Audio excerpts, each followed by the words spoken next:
आज अबीर से शादी हो पल्लवी ससुराल आ गई थी। अबीर बहुत सुलझा हुआ और समझदार लड़का है। वो बेटा ही नहीं बल्कि दामाद भी इकलौता है। वो पल्लवी के घर शादी से पहले भी आता जाता था, सो उसे ससुराल अपना परिवार ही लगता था।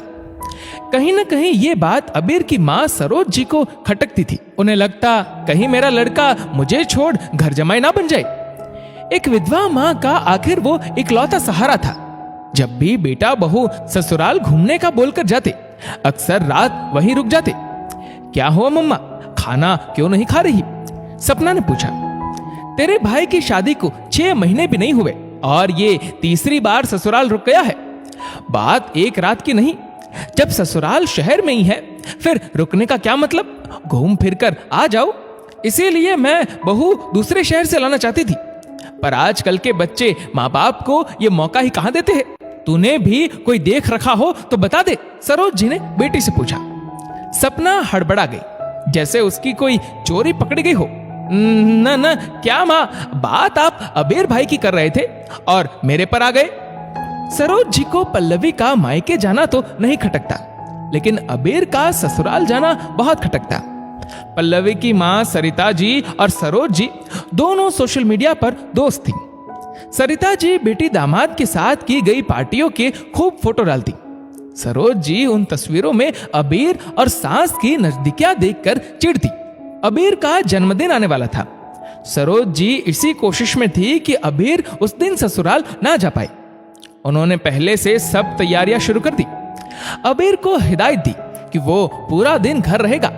सरोज जी ने पूरा दिन बेटे के पसंद के पकवान बनाने के लिए खूब तैयारी की। सुबह पूजा रखवाई। पूजा में पल्लवी और अबीर बैठे। शाम को कुछ रिश्तेदारों और अबीर के करीबी दोस्तों को बुलवाया गया। छोटी सी पार्टी रखी गई, लेकिन किसी वजह से पल्लवी के माता पिता ना आ सके। सरोज जी मन ही मन खुश थी। एक दिन फोन देखते हुए सरोज जी पल्लवी से, बहू तुम्हारी माँ हर फोटो में अबीर को माई सन क्यों बताती है? दामाद को तो सन इन लो कहते हैं। पल्लवी को सवाल बड़ा अजीब लगा।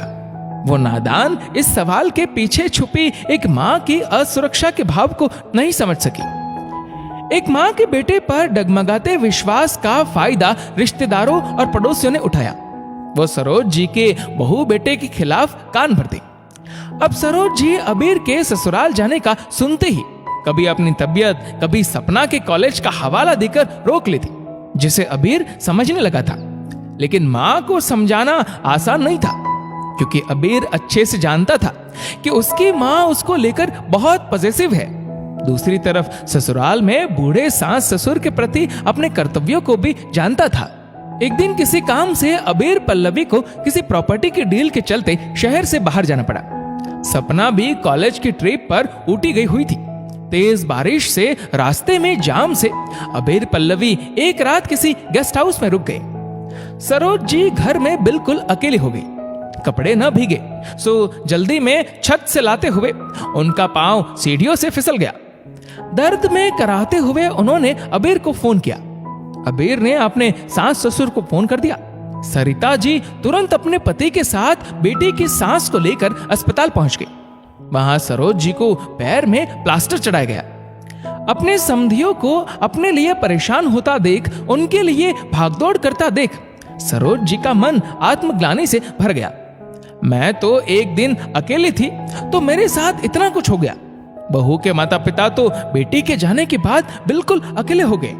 मेरा बेटा सिर्फ मेरा ही नहीं, इनका भी इकलौता सहारा है। जब एक बहू ससुराल वालों को अपना मानकर पूरी जिंदगी बिता देती है, तो क्यों दामाद का ससुराल वालों को अपना मानने में हम असुरक्षित महसूस करते हैं? ये तो शुक्र है मैंने बहू को उसके माता पिता के लिए कभी कुछ गलत नहीं कहा, नहीं तो मैं आज अपनी नजरों में ही गिर जाती। अबीर जानबूझकर गेस्ट हाउस रुक गया।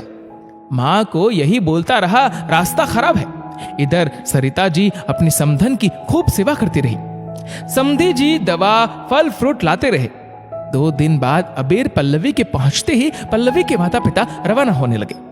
समधन जी, हमारे जमाने में तो बेटी के घर का पानी तक पीने का रिवाज नहीं था, और हम तो आपके घर 2 दिन रुके, खाया पिया, अच्छा तो बिल्कुल नहीं लग रहा। समधी जी ने शर्मिंदा होते हुए कहा, ये सब बोल आप मुझे शर्मिंदा कर रहे हैं। आप लोगों ने जैसे आकर मुझे संभाला, ये तो कोई परिवार का सदस्य ही कर सकता है। अब बेटी के घर का पानी भी हराम है जैसी बातें कहां रह गई है। मां के बदले विचार और नजरिए को देख अबेर की आंखों में खुशी पल्लवी ने भांप ली थी। पल्लवी अबेर के कान में, अब समझ आ रहा है रास्ता खराब क्यों था। हम एक रात की जगह गेस्ट हाउस में 2 दिन क्यों रुके। मैडम, इसे कहते हैं बैलेंस बनाना। जिसने ये कर लिया वो दुनिया का सबसे सुखी इंसान है।